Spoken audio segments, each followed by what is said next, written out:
Diabetes Connections is brought to you by Animas Corporation, providing insulin delivery products for people living with diabetes and part of the One Touch family.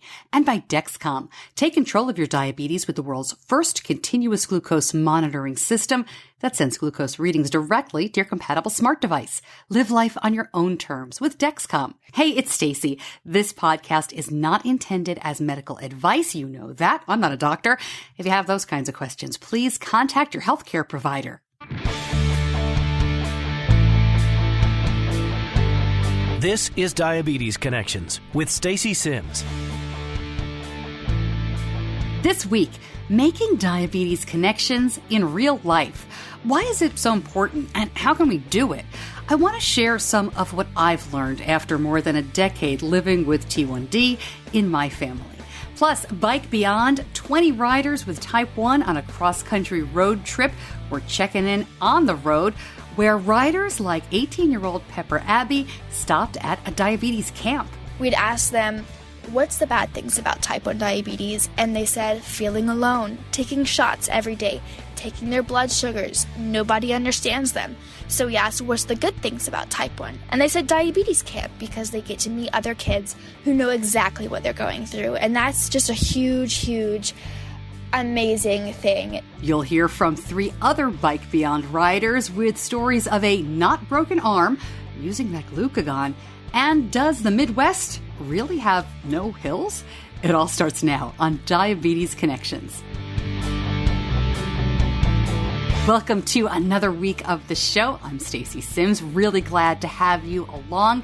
If you're new to Diabetes Connections, here's what we try to do: educate and inspire about type 1 diabetes by sharing stories of connection, interviewing celebrities in our community, authors and bloggers, as well as everyday people who are not planning to bike across the country or go up Mount Everest, but are just living day to day with type 1 themselves or in their family. My son was diagnosed just before he turned 2. He is now 12 and a half. I don't have type 1, but I have a background in broadcast journalism. I was a local TV and radio reporter for many years, and that's how the podcast got going.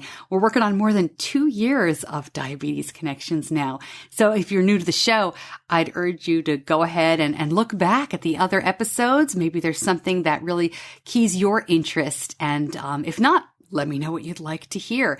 So this week is Friends for Life, the big diabetes family conference that happens every year, put on by the group Children with Diabetes. It is in the beautiful, balmy metropolis of Orlando, Florida. I'm sure it's so comfortable there this week, but I'm always looking forward to going to that conference. It's a thrill to be there. And I'm giving the closing keynote this year all about Diabetes Connections. So if you're joining me because you heard that keynote and then you found the podcast, I am going to be talking about making those connections today, but there are going to be elements that were not in the presentation. And if you are hearing the podcast and not seeing the presentation, same thing. We're going to be sharing some new information here as well. And you're going to hear from the Bike Beyond folks who are on the road this week, which is pretty cool. So one more thing before we really get started here. If you are new to the show, maybe we met at Friends for Life and you're first checking it out, or maybe you found us another way, I would urge you, if you're not listening through the Diabetes Connections app, so go ahead and download that after you listen here. It really is the easiest way to take the show wherever you want to go. There's an app for Android. There's one for iPhones. Whatever way you get your apps, that's how you find Diabetes Connections. I'm on every podcast player and app as well, and you can hear it through Facebook and social media, but it really is the easiest way to listen wherever you go, and it's a great way to share it. You just click it, and you can text it to whoever you want. So I hope you enjoyed the show today. Lots to talk about. Let me jump in and tell you about our great sponsor, Animas. We started using an Animas insulin pump more than 10 years ago now. Wow, 10 years. July 4th. I remember that, right? Independence Day from shots. I don't know why it occurred to us that a holiday was a great time to start, but we did it. I love their products. Customer service is second to none, and Animas offers a choice of insulin pumps, so you can choose a pump that best suits each individual, and in our case, family's unique needs. I love working with Animas. I am thrilled they are on board with the podcast. Find out more about their products at diabetes-connections.com. Click on the Animus, part of the One Touch family logo. Time for an update from Bike Beyond. This is the cross-country bike trip put on by the folks from Beyond Type 1, and I am profiling them all summer long as they go from New York City to California. 20 riders with Type 1 diabetes, all amateur. This is not a professional cycling group. They are amazing. Some of them are doing this kind of thing for the very first time. A couple of them have done longer bike rides. One or two have done this length before, but for the most part, this is something new, and they're taking a chance that they're going to have a good time here. And man, they are incredible. So this week, they checked in from the road, which is really cool. You're going to hear Mel Rogers, Ricky Biven, Helen Mepham, and Pepper Abbey. You can learn more about all of them. Just go to diabetes-connections.com. I've got the full Bike Beyond site all linked up. You can donate to individual teams or to the cause itself. And Beyond Type 1 really does a great job of supporting other diabetes groups, and those groups that they help out financially are on their website and very easy to find. One thing before you hear from the bikers that I thought was just amazing, I saw a picture of the support truck that goes along with them, in case they need help or medical attention, anything they would need along the way. And I don't know why this didn't occur to me, because I know it's an awareness ride, but on the side of the truck is the signs and symptoms of type 1 diabetes. Have you ever seen anything like that, outside an endocrinology office, maybe a couple of pediatrician offices? I just thought that was amazing. I mean, somebody is going to see that on this trip. Maybe they've seen it already in New York City, in the Midwest, as they go through Tennessee or they head out to California. Somebody's going to see that and think, my kid, my husband, my friend has some of those symptoms. Let's get it checked out. I never thought it could be type 1. And that's going to make a big difference. I loved seeing that. It was just amazing. Good stuff. Okay, so here again, Mel, Ricky, Helen, and Pepper. Hi, I'm Mel from Brisbane. The last week has actually been one of my favourite weeks cycling as part of Team Bike Beyond. Yesterday we did a 90-mile ride, which was my longest ride to date. I was a little bit worried at the beginning of the day that maybe I wouldn't get through it, but we powered through it, team all women, which is probably why, and it was absolutely one of my favourite days on the bike. We're cycling through Ohio at the moment, and contrary to what everyone tells you, it definitely isn't flat. We've had rolling hills for the last 5 days now, but all in all, it's been great. All right, so this is Ricky Biven. Last couple days for me has been different than everybody else because I got sick in Cleveland, and that didn't happen I didn't notice that until halfway through the ride, and so I took off that day and then took a break day the next day to recover from the sickness, and then I finally got back on my bike for a 50-mile ride and then a 94.2-mile ride. And during the 94.2-mile ride, the sickness was still with me, and I had a real hard time controlling my basal rates and my blood sugar. And I thought I got through it. And then at nighttime, my blood glucose started crashing, getting really, really low. I think I got to a point of 34 last night. And so that's when I used my glucagon gun to release all the sugars in my liver, and I finally got my blood sugar to where I needed it to be.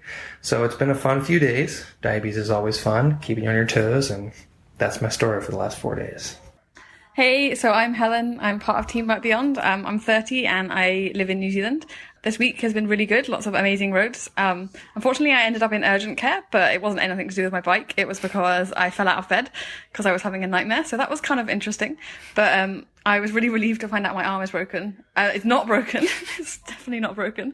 So I can keep riding, which is super exciting. And yeah, everything's going really well and it's great. This is Abby Pepper, age 18, on Team Bike Beyond. We just had our longest ride was 92 miles yesterday, a super big day. And some people, it was the longest ride they've ever done, even in training. So that's a big milestone and really exciting. And everyone did really well on that. And it's been super fun. Also a little stressful. There's a lot of still getting into routine.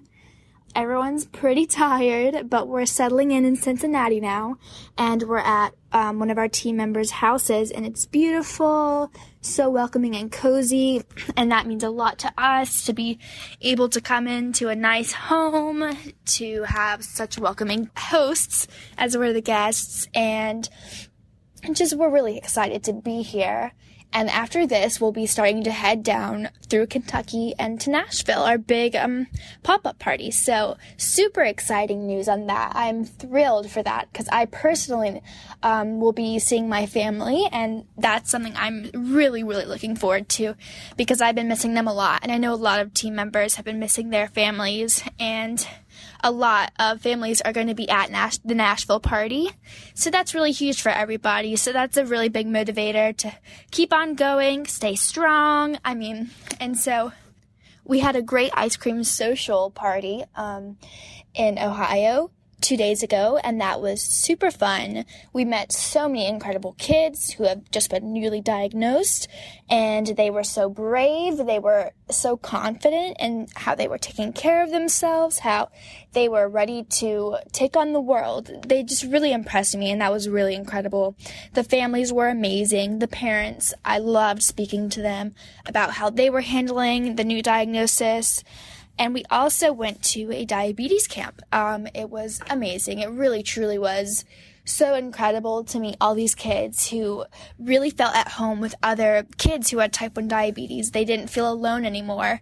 We'd ask them, what's the bad things about type 1 diabetes? And they said, feeling alone, taking shots every day, taking their blood sugars. Nobody understands them. So we asked, what's the good things about type 1? And they said diabetes camp, because they get to meet other kids who know exactly what they're going through. And that's just a huge, huge, amazing thing. And it needs to be talked about more, how companionship really, really does make a huge difference in support of people who know what you're going through.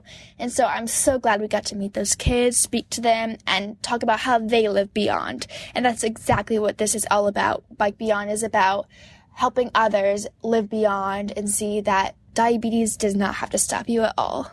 More to come from Bike Beyond and Beyond Type 1 as the summer continues. I'm thrilled that they could check in from the road. It sounds like they're having a great time, and that they are experiencing some ups and downs as they predicted they would a couple of weeks ago when they set off.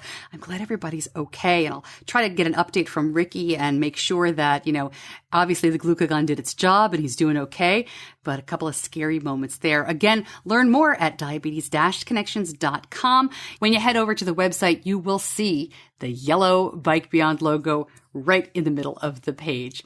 I'm so eager to talk about making these real life connections because it has helped me in ways I never could have predicted. And I really hope it can help you as well. Quick word first from our other sponsor, from Dexcom. And we started using the Dexcom continuous glucose monitoring system 3.5 years ago when Benny had just turned 9. It was a whole new world. The Dexcom CGM system changed the way we looked at his type 1 diabetes.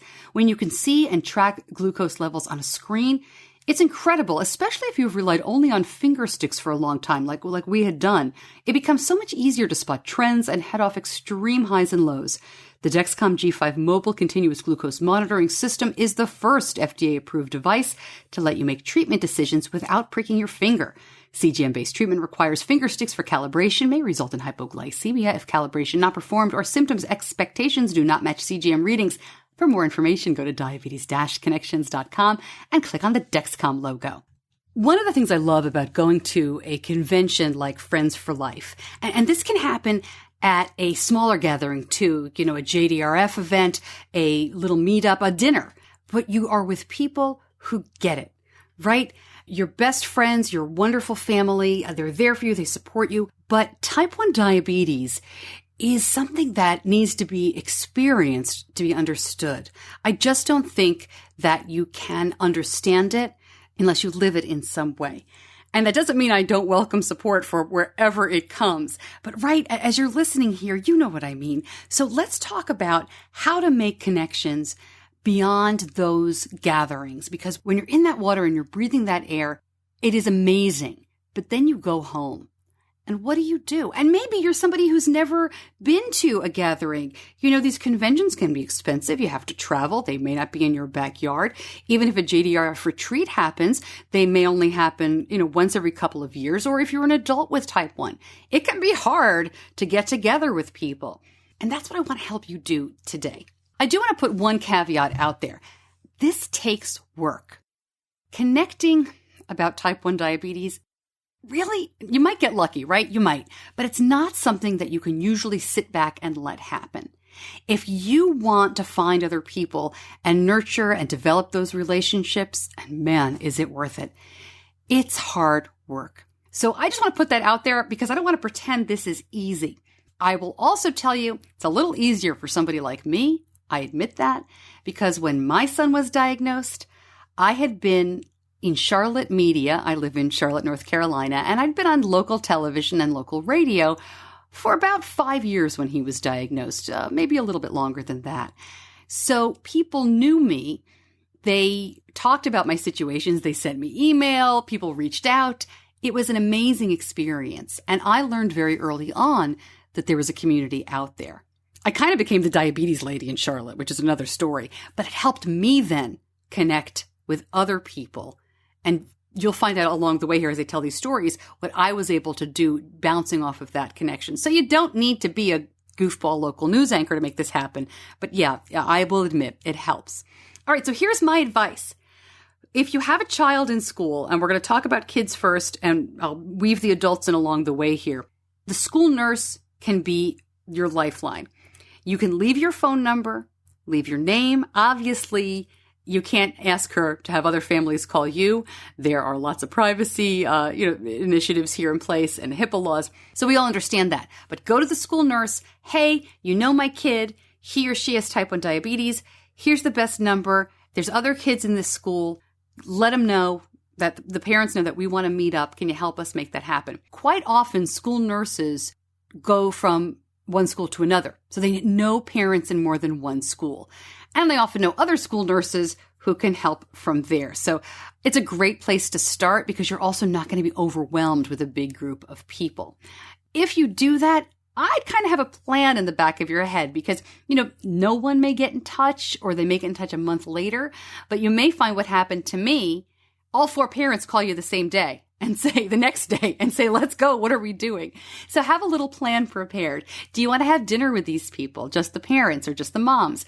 Do you want to get all the kids together?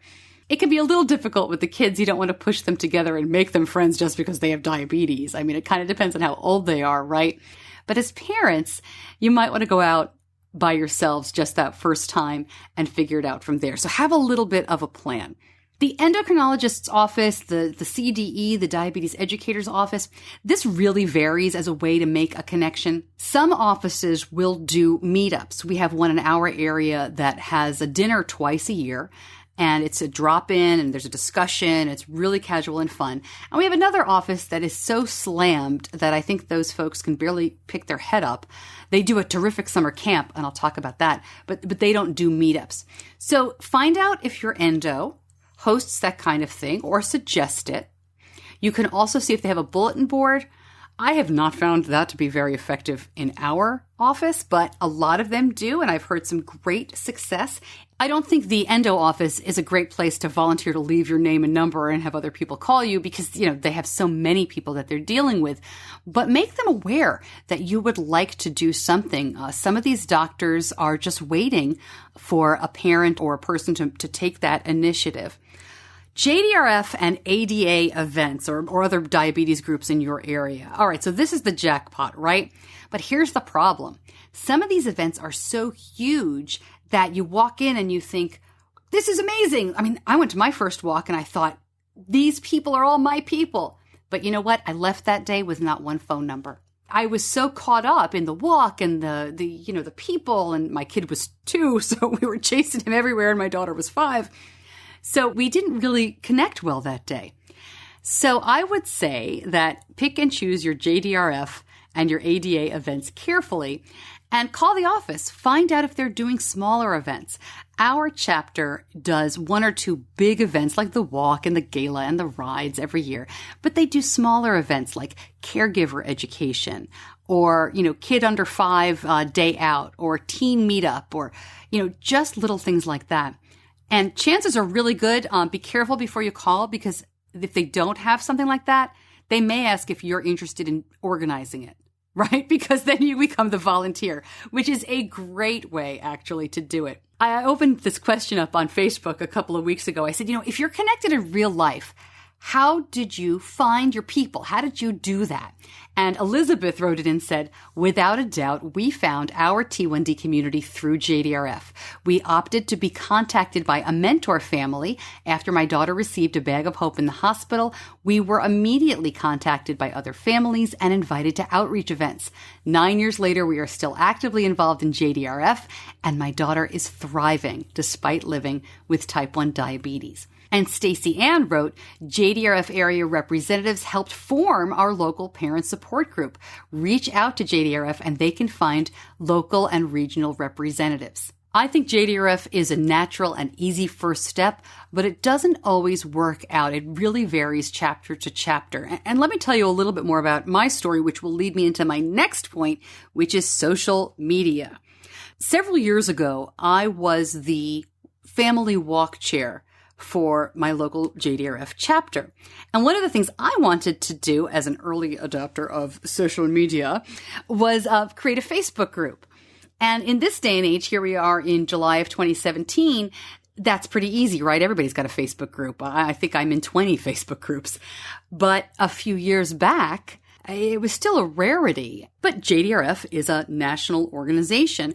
And just to have one walk chair create one group, I don't think they had the flexibility then. I think since then they may have formed something like that from some of the chapters, but it gave me the opportunity to form a local Facebook group that wasn't affiliated or limited by any other group. So I formed Charlotte T1D Parents. And if you are in the Charlotte area, and it's a big metropolitan area, so if you're there, you know who you are, up to Hickory, down to Greenville, we'll take all comers in North and South Carolina if you're close enough.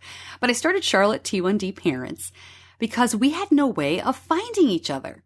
And it worked so well because the group is not just about, as many of these national groups are, what does this mean? Or I don't understand this concept, or, I just want to vent about this. It turned into, I live in this town. Who wants to meet for coffee tomorrow?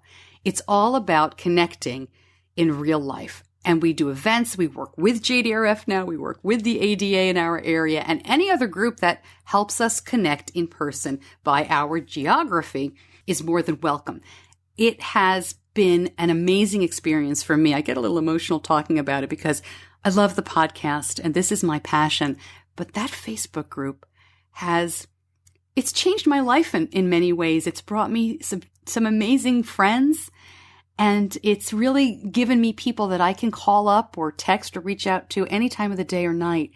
And it's amazing to me how often I'm adding new families, how more and more people are getting diagnosed. It seems, that's anecdotal. I'm not a doctor or a researcher. We have about 400 people in the group now. It's a big local group. So if you are interested in doing that, you need an admin. You need the person who's running the group who is on top of what's going on and has a clear vision for your local group. But it can be absolutely incredible. And I just want to tell you a couple of things about some of the events we do if you're looking for ideas in your area. The biggest ones we do are focused around education and information. I do a bowling event in February where we can talk about camp, and I have all the camp representatives come out, meet with families, kids bowl. It's a lot of fun. We have the sleepaway camp, the local day camp. Our endocrinology office puts on a day camp. And it's a cool way to get new families involved and hear from the other kids who've been there. And it's a fun way the kids who go to the camps to see each other in winter, in February. Then in July, coming up in just a couple of weeks, I think this is our biggest event now. We have this 3-day day camp that's run by the pediatric endocrinology office. And for many people, this goes down to age 3 or 4. it's the first time that they've let their kid out of their sight, right? I mean, I remember having a toddler with type 1. It's crazy town.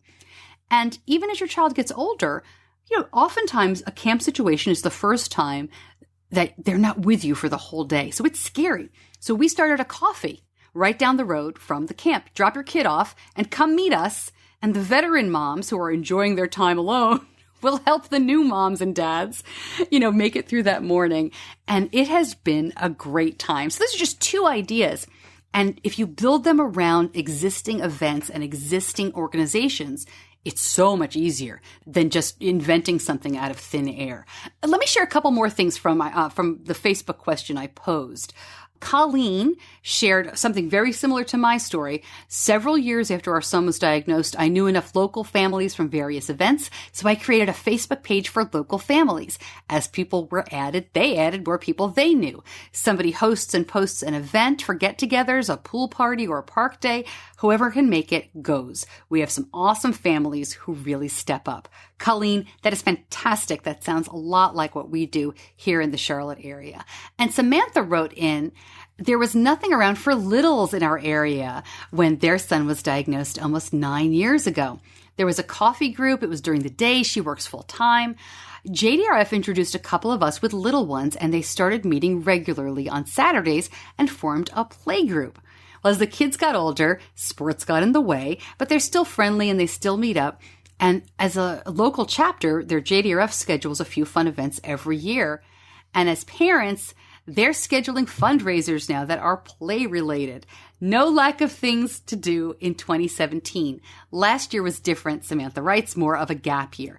And that happens. These things can wax and wane as the kids get older. There is nothing wrong with that. And just one quick word about teens. My son is 12, but I have a 15-year-old daughter. And I will say that many of the teen parents in our group say things like, well, my child doesn't want to come anymore, so, we just won't go.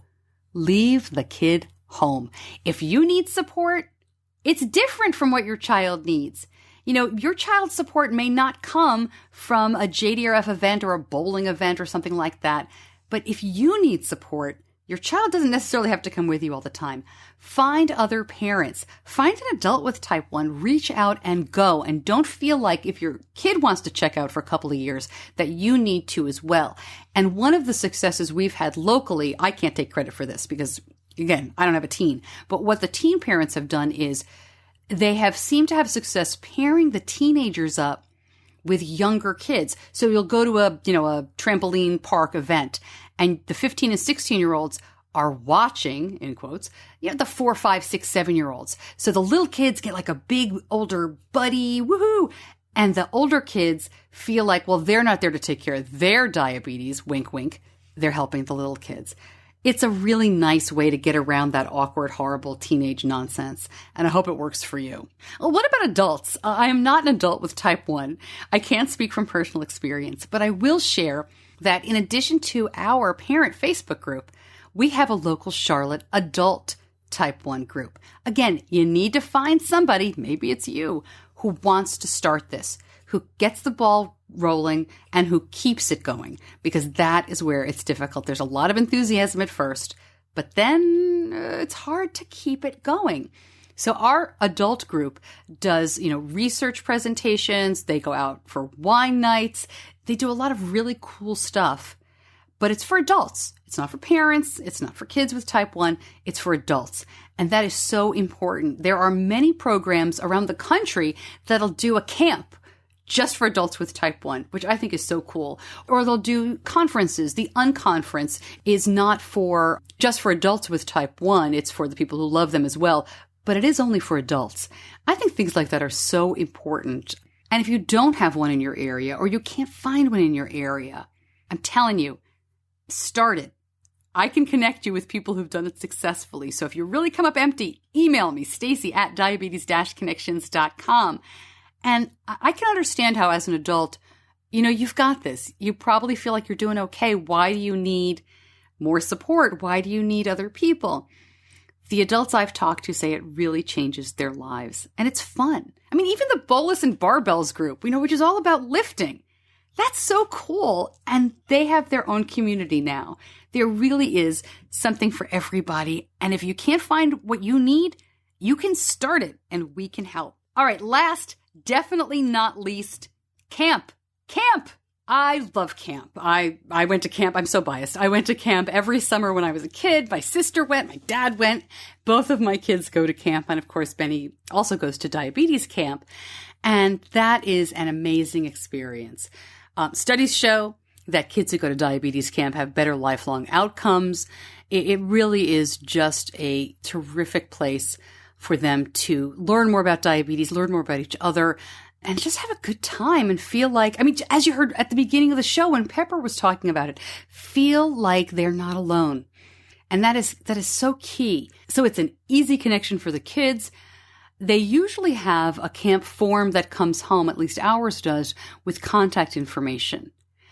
I know it's so easy during the year to let that go, but I'd urge you, like we do that event in February, it doesn't have to be any big deal. Ours has grown over the years, but the first time you do it, hey, let's all meet at Panera, or let's all go roller skating, or let's all go blah, blah, blah. Something easy where the kids can kind of reconnect and you can meet with new families in your area who might be interested. Don't overthink it. Everybody can come and pay their own way. Maybe somebody can open their home. It doesn't have to be that hard. But getting the kids at camp to reconnect, and trust me, if they're anything like our kids who go to the diabetes camp here, they're texting all year anyway. They have these text groups. So it's not that hard to get them to connect. The trick with camp is getting the parents to stay connected.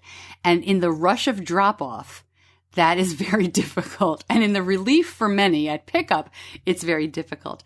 So doing something like a dinner or a coffee during camp or right after drop-off like we do is a great way to try to meet other people that are going through exactly what you're going through. I would urge you to use your camp contacts. Call the camp director, not the week of camp, but call them up and say, I want to get parents together. Help me. How can I do that? Maybe they'll help you email. Almost everybody I've met in this community is eager to help because, as I said at the beginning, only we know what this is like, and we know how important it is to help each other out. Real life connections can give you supplies. They can give you tips and tricks. They can give you moments of laughter and tears and that moment where you realize I am not alone. It is absolutely incredible. I want to share one more thing with you because obviously I haven't touched on all the ways you can connect. There's the random connections, a pump goes off and you turn around and then you make a connection that way. Or a neighbor has a babysitter who has type 1 and then suddenly you found someone who helps you in ways you didn't know were possible. So Joan wrote into me on Facebook and I wanted to share this with you. So Joan says her child was 20 months old when her sister passed away. A member of her church had heard that they had a child with type 1 diabetes and offered that she and her daughter, both type 1, could come watch their little boy during the 5-hour viewing at the funeral. And it was she who told me, Joan writes, about the online community and a group that met locally. Life has never been the same. A whole new world was opened up to me. The grief of diagnosis and the veil of isolation lifted. I am still so grateful, Joan says. I'm sorry. I teared up at that. And she goes on to say, Stacey, it makes me tear up just to recall that first connection in a Facebook group and the first meetup in a local coffee shop. Me too, Joan. We need each other. Oh, I didn't expect to get so emotional over this one, but how can you not? The grief of diagnosis and the veil of isolation. And when it lifts, it is an amazing thing. I know this episode has been a lot of me talking, but I hope it has helped in some small way. I hope it has spurred you on to think about how you can connect in real life, how you can find people that you could cry with, that you could laugh with, that will understand you. Let's do this. Let's get out there. Let's make these connections. Let's work hard at it because you know what? It is hard work. You may find that you think 20 people are going to show up at a coffee and 2 or 3 are there. But you know what? Those 2 or 3 are going to have a great day. So don't give up on it. Work hard on it. Let me know how it goes. Let me know how I can help. We can all come up with ideas and help each other. Whether you live in a teeny tiny town where you think you're the only one, or a huge metropolis where there are, 20 different endo offices. We all need this connection. And just one more note.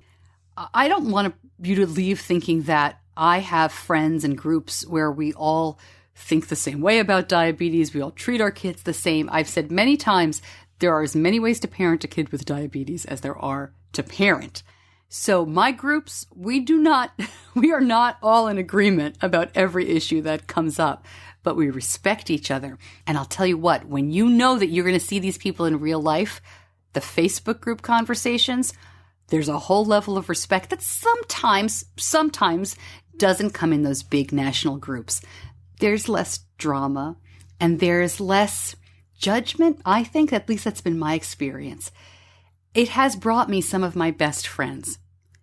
You don't have to find your best friends in these groups and through these connections, but I'll tell you what, you will be stronger. We are all stronger together.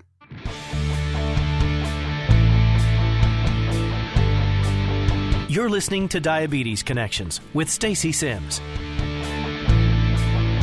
Before I go and stop talking for this week, I would love it if you would share this with someone you think could appreciate it, somebody's touched with type 1. And you can do that through Facebook or Twitter or sharing the app. I am going to be posting this episode in a little bit of a different way on Facebook because I want the folks that have listened during the speech I'm making at Friends for Life to be able to share it and start making connections. So look on Facebook for Diabetes Connections. It'll be a post that you can't comment on, but you can share. And maybe it'll help you find connections in your local community. Thanks again for listening. I know this was a long one and a lot of me, but I appreciate you spending so much time. And let me know how you feel about it. Let me know if you're able to take action or, again, if we can help. Stacey at diabetes-connections.com is the best way to get a hold of me, or Twitter or Facebook. I'm all over social media. I'm Stacey Sims, and I'll see you back here next week.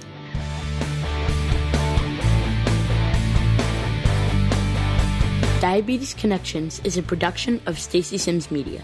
All rights reserved, all wrongs avenged.